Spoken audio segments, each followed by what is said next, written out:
Welcome to Mythos AI, your source for Cliff's Notes on complex subjects. Join Anna and Phil for yet another engaging conversation. Welcome to another deep dive. Today, we're going back to 1914 to the heart of Europe on the eve of World War I. You've probably heard the trivia. It all started with the assassination of an Austrian Archduke. Right. In fact, our friends over at Quizzypedia even asked, which Austrian Archduke's assassination in Sarajevo in 1914 is widely considered the event that triggered the outbreak of World War I? But was it really that simple? Did the world really go to war because one man was shot in a city most people couldn't even find on a map? History is rarely that neat and tidy. It's like a tapestry woven from countless threads of cause and effect. The assassination of Archduke Franz Ferdinand was undoubtedly a crucial thread. But to understand its true significance, we need to zoom out and examine the larger picture. Exactly. Let's delve into the life of this Archduke Franz Ferdinand. He's often reduced to a footnote in history, the guy whose death sparked a war.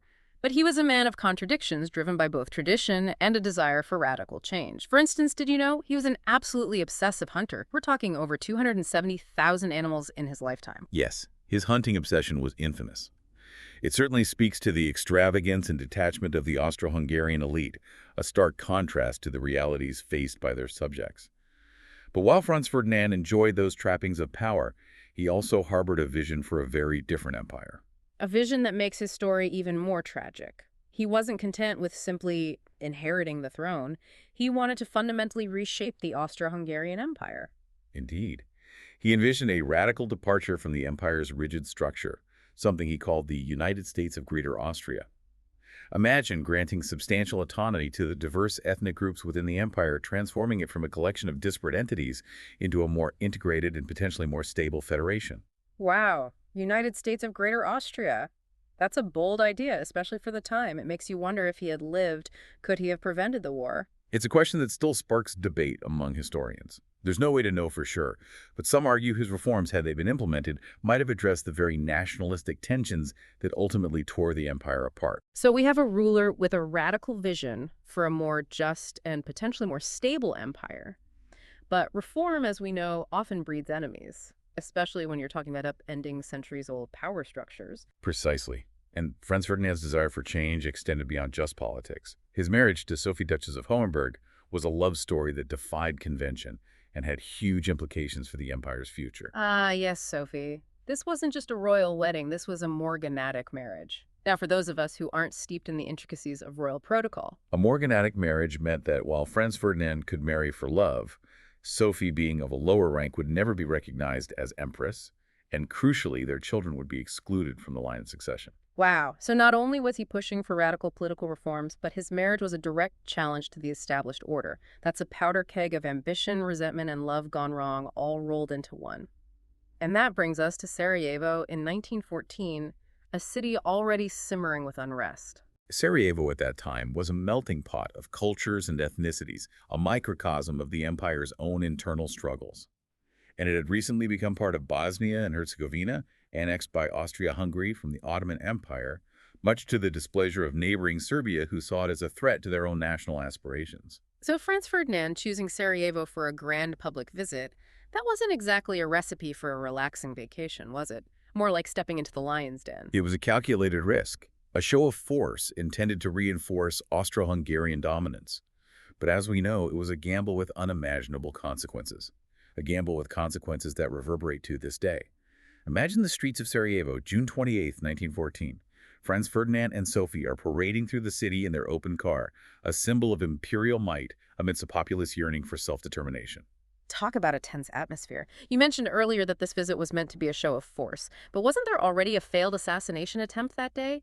Didn't someone try to bomb Franz Ferdinand? They did. As the Archduke's motorcade made its way through the city, a young Bosnian Serb, part of a group plotting to assassinate the Archduke, hurled a bomb. It missed its intended target, detonating beneath the following car. So they were literally targeted by a bomb and they still decided to continue their visit. Talk about tempting fate. It seems inconceivable today. But yes, despite the very real threat, Franz Ferdinand insisted on sticking to the schedule. This decision made in the heat of the moment would have devastating consequences. And this is where Gavrilo Princip, the man who would forever be linked to the start of World War I, enters the picture. Princip, a young man fueled by a fervent belief in a unified South Slav state, saw his opportunity amidst the chaos following the bomb blast. As fate would have it, the Archduke's car, delayed by the earlier attack, made a wrong turn, putting them right in Princeps' path.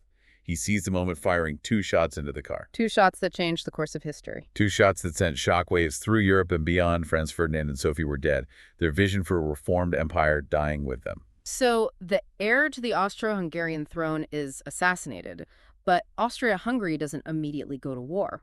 There's a whole month between the assassination and the declaration of war.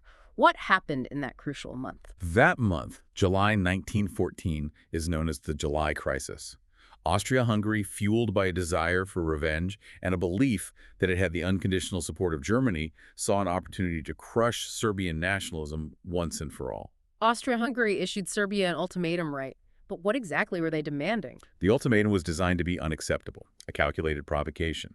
Among other things, Austria-Hungary demanded that Serbia allow Austro-Hungarian officials to participate in the investigation of the assassination on Serbian soil, a blatant violation of Serbian sovereignty. So it sounds like Austria-Hungary wasn't really interested in a peaceful resolution. They were looking for an excuse to go to war. Their actions certainly suggest that Serbia, caught in an impossible bind, tried to negotiate agreeing to some of the demands, but not all. Austria-Hungary, however, seized upon this partial refusal as justification for war. And just like that, on July 28, 1914, they declared war on Serbia. But this wasn't just 2 countries going to war. This was the beginning of a global conflict. How did that happen?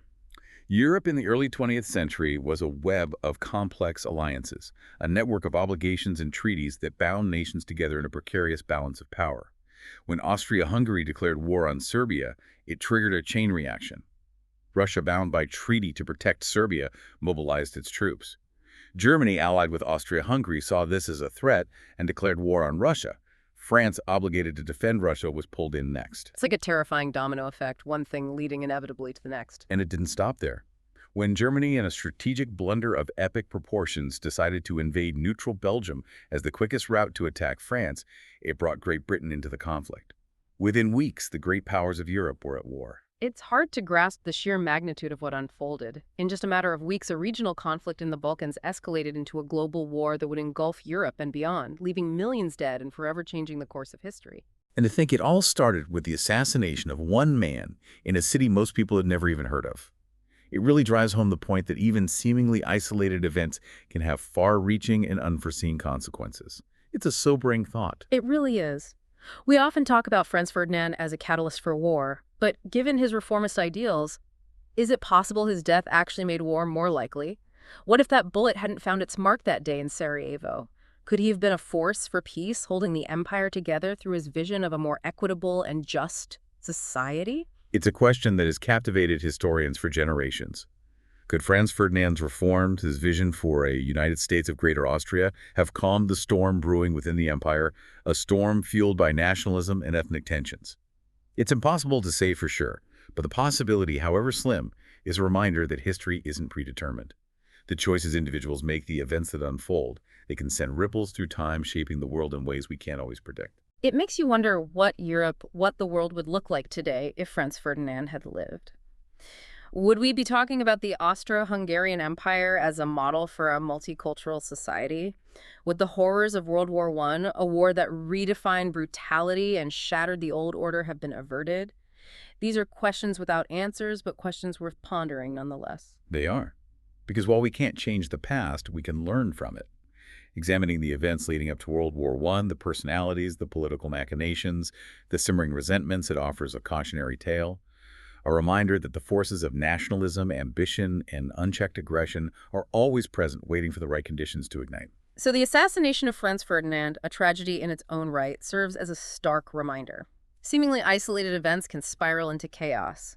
The world is a complex and interconnected place, and understanding the past with all its nuances and what-ifs is essential to navigating the present and shaping a better future. Something for all of us to keep in mind as we grapple with the challenges of our own time. Thanks for listening to Mythos AI. Stay tuned for more concise insights. And remember to hit the like button and subscribe for future episodes.